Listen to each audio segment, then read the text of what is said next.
नमस्कार, आप देख रहे हैं प्रेरणा संवाद। मैं हूं पल्लवी। आज के प्रमुख समाचारों पर एक नजर।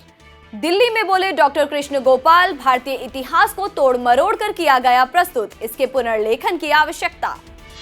राष्ट्रीय स्वयंसेवक संघ के सह सरकार्यवाह डॉक्टर कृष्ण गोपाल ने कहा कि भारतीय इतिहास को तोड़ मरोड़ कर हमारे समक्ष प्रस्तुत किया जा रहा है, ऐसे में इसके पुनर्लेखन की आवश्यकता है।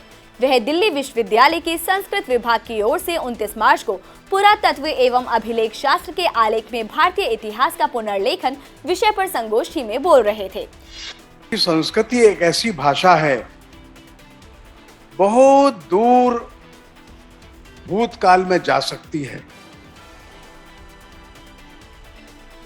दसियों हजार वर्ष पीछे भी जा सकती है।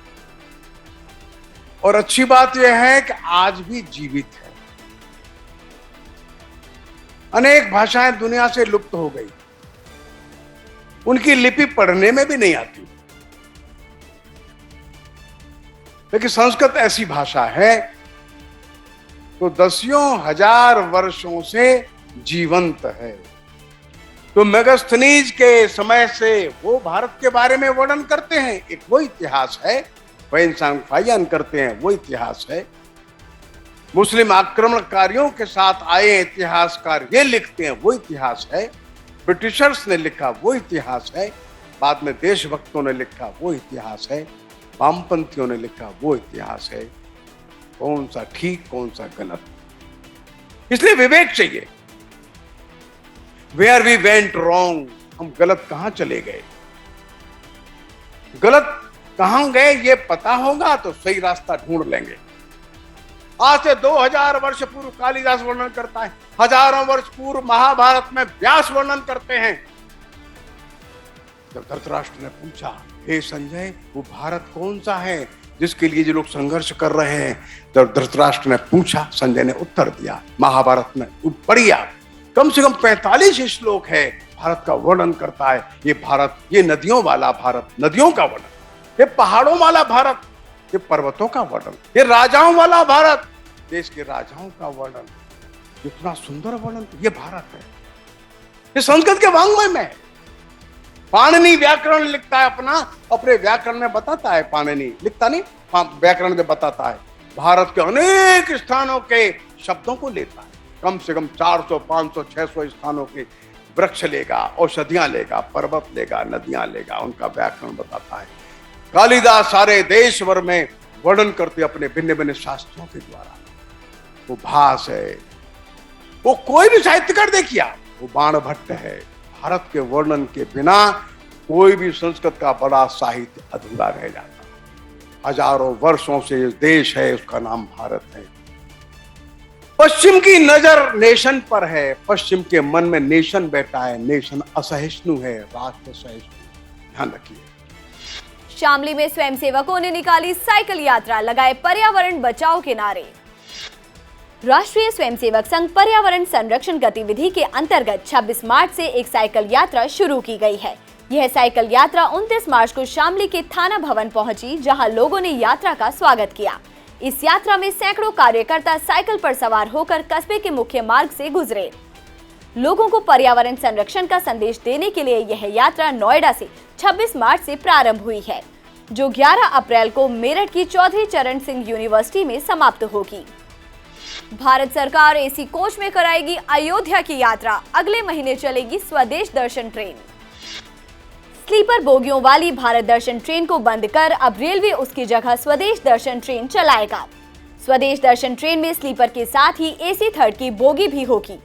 एसी और स्लीपर क्लास वाली स्वदेश दर्शन ट्रेन 23 अप्रैल को रवाना होकर 1 मई को वापस लौटेगी।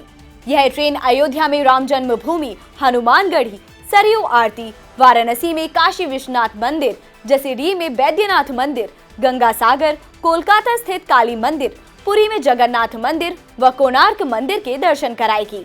एसी थर्ड के यात्रियों के लिए प्रति यात्री 23,830 रुपए और स्लीपर क्लास में प्रति यात्री 16,700 रुपए देना होगा। देहरादून के मेले में सोहेल ने दोस्तों के साथ मिलकर की युवती से छेड़छाड़। देहरादून के झंडे मेले में एक युवती के साथ छेड़छाड़ का मामला सामने आया है। युवती की ओर से कोतवाली में घटना के संबंध में तहरीर भी दी गई है। युवती ने बताया कि वे झंडे जी के मेले में परिवार संग गई थी। जब वे झूले पर बैठी तो सोहेल व उसके कुछ दोस्त भी उनके साथ ही झूले पर बैठ गए। झूला चलने के दौरान सोहेल युवती के पास आया और उसके साथ छेड़छाड़ करने लगा। विरोध करने पर आरोपितों ने अपने अन्य साथियों को बुला लिया और पिटाई करने लगे। वहीं पुलिस मामले में समझौते का दबाव बना रही है। छेड़छाड़ मामले में हिंदू संगठनों ने शहर कोतवाली में घटना पर विरोध दर्ज कराया है। बहेड़ी में हिंदू परिवार पर हमला, महिलाओं से अश्लील हरकतें कर दी पलायन की धमकी। बरेली में होली पर संप्रदाय विशेष के लोगों द्वारा पूर्व राज्य मंत्री के काफिले पर हमला, पुलिस पर पथराव आदि वारदातों की आग अभी शांत भी नहीं हुई थी कि बरेली स्थित बहेड़ी के एक मुस्लिम बहुल गांव में एक हिंदू परिवार पर हमला बोल दिया गया। मुस्लिम संप्रदाय के लोगों ने हिंदू परिवार की महिलाओं को अश्लील इशारे किए। जब महिलाओं ने इसका विरोध किया तो हिंदू परिवार के घर में घुसकर तलवारों से हमला बोल दिया और महिलाओं से छेड़छाड़ की। शोर शराबा होने पर जब अन्य ग्रामीण आए तो आरोपित वहां से भाग निकले। पुलिस ने मामले में 9 लोगों को नामजद करते हुए 12 अज्ञात लोगों के खिलाफ संगीन धाराओं में मुकदमा दर्ज किया है। वहीं पकड़े गए 2 हमलावरों को गिरफ्तार भी कर लिया गया है। आरोपितों ने हिंदू परिवार के लोगों को बस्ती छोड़कर जाने की धमकी दी है। इससे हिंदू परिवार दहशत में है। पीलीभीत में प्रेम विवाह के बाद अकील ने कराया महिला का धर्मांतरण, गौमांस खाने को किया मजबूर, महिला ने देवर पर लगाया दुष्कर्म का आरोप। पीलीभीत निवासी अकील से प्रेम विवाह रचाने वाली युवती ने पुलिस को तहरीर दी है और जबरन धर्मांतरण व दुष्कर्म का आरोप लगाया है। मामला जहानाबाद थाना क्षेत्र का है।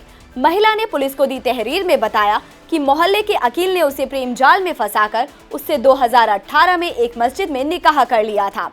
निकाह के 1 साल बाद पति और उसके परिवार के लोग धर्म बदलने को उसे मजबूर करने लगे। इनकार करने पर उसके साथ मारपीट की गई। उसे गौमांस खाने को मजबूर किया। पति की गैर मौजूदगी में देवर द्वारा दुष्कर्म का आरोप लगाया गया है।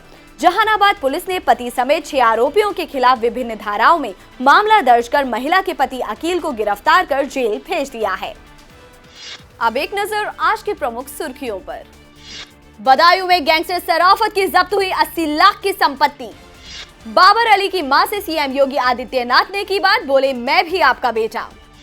बिजनौर में मतांतरण मामले में 2 महिलाएं गिरफ्तार। महिला थाना की तर्ज पर अब यूपी के सभी जिलों में बाल मित्र थाना, बगैर वर्दी में रहेंगे पुलिसकर्मी। उत्तर प्रदेश को मिला 3रा राष्ट्रीय जल पुरस्कार, राज्य स्तरीय श्रेणी में अव्वल रहा सूबा। अपर नगर आयुक्त को धमकाने वाला सपा नेता यूसुफ मलिक पर 25,000 रुपए का इनाम घोषित। हरदोई में इसरो के वैज्ञानिक की पत्नी को बंधक बनाकर 20 लाख की लूट, गर्भवती को पेट पर मारी लात। सिख दंगा मामले में ऑर्डिनेंस फैक्ट्री में हुए कत्लेआम की जांच को बंगाल जाएगी एसआईटी। जम्मू कश्मीर के सोपोर में सीआरपीएफ कैंप पर पेट्रोल बम फेंकने वाली की हुई पहचान। श्रीनगर के रैनावारी में एनकाउंटर, सुरक्षा बलों ने 2 आतंकियों को किया ढेर। आज के समाचारों में इतना ही, फिर लेकर आएंगे कुछ नए समाचार। तब तक के लिए नमस्कार।